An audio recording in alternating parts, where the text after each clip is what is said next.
Palibhasa, napakainit ng usapin tungkol dyan sa 500 pesos na Noche Buena. Tignan natin kung totoo.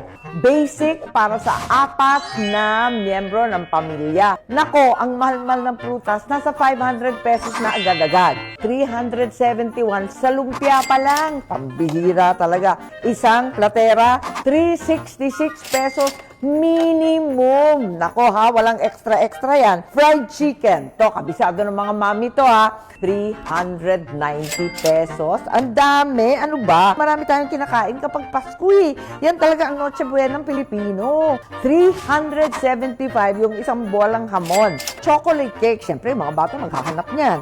598 pesos. Ito yung leche flan. 2 llanera. 100. Ang cathedral na jello, 100. Ayan, 271 pesos. Siyempre, may Coke, may soft drink, kahit paano, 70 pesos kada lit. Ang grand total, 3,166